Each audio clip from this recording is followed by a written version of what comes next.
Los medios de comunicación en la vida cotidiana, realizado por Laura Romero, Loren Rodríguez, Alejandra Pedrosa, Julián Dueñas y Mariana Giraldo.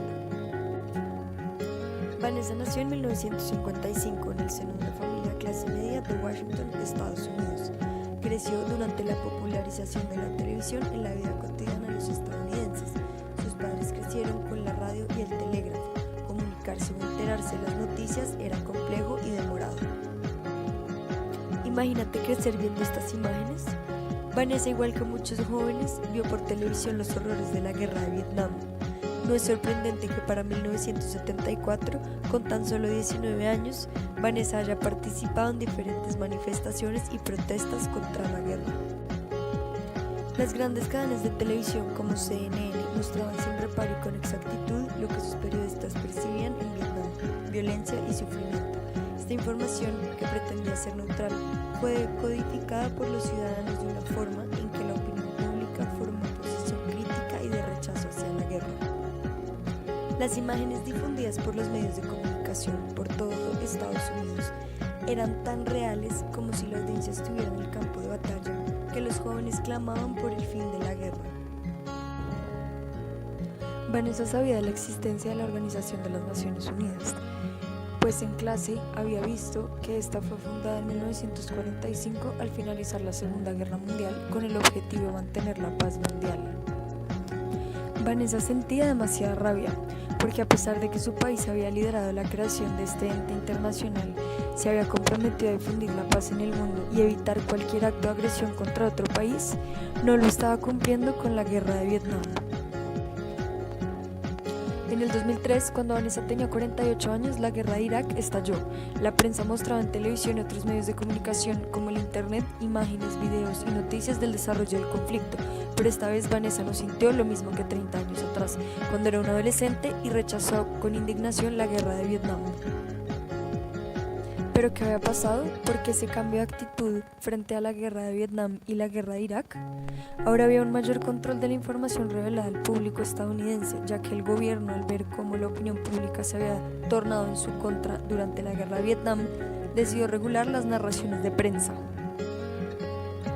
Adicionalmente, los mensajes de prensa transmitidos tendían a ser pro-gobierno, por ende, pro-guerra.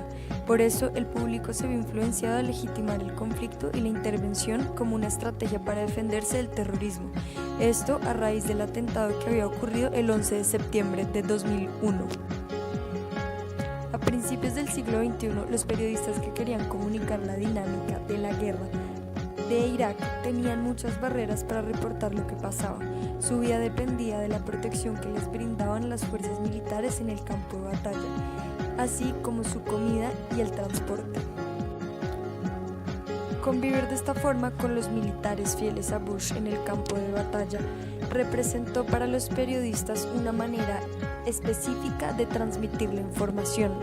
Los periodistas terminaron haciendo propaganda gubernamental. A medida que avanzaban los años del siglo XXI, Vanessa se quedó impresionada sobre todos los avances tecnológicos que se estaban dando. Sus papás solo habían tenido acceso a la radio y ella había crecido con la televisión en blanco y negro, pero ahora había acceso a internet, a los celulares y a los iPads. Gracias al internet y a herramientas como Skype o WhatsApp, Vanessa podía hablar mucho más rápido con sus amigos que vivían en otras partes del mundo. Por ejemplo, llamaba a su amiga en Alemania, como si viviera en su misma ciudad, o incluso podía ver su rostro mediante una videollamada. Esta nueva globalización permitió que se redujera el tiempo y el espacio en las comunicaciones y en la difusión y recepción de información. En el 2015, Vanessa tuvo que viajar por trabajo a un municipio de Colombia llamado Palenque de San Basilio. Lo primero que notó fue que en su hotel no había Wi-Fi, lo que le impactó mucho, ya que no se imaginaba que en el siglo XXI existiera un país en donde no se ofreciera este servicio en alguna de sus regiones. Vanessa también se dio cuenta que ni siquiera tenían teléfonos o televisores. ¿Cómo era esto posible?, se preguntó. Pues realmente lo que pasaba era que existía una brecha en el mundo frente al acceso a la información y a las comunicaciones. Durante su viaje, Vanessa tuvo conocimiento de que en muchas zonas de Colombia no existía la infraestructura para las nuevas tecnologías. En este país país, a pesar de existir muchos usuarios de Internet, aún no habían sido implementados planes digitales a lo largo de todo el territorio y había muchas dificultades para acceder a la banda ancha por los costos. Había un gran atraso respecto a otros países del norte, pues Colombia tampoco poseía grandes compañías tecnológicas como Apple. Los productos eran importados.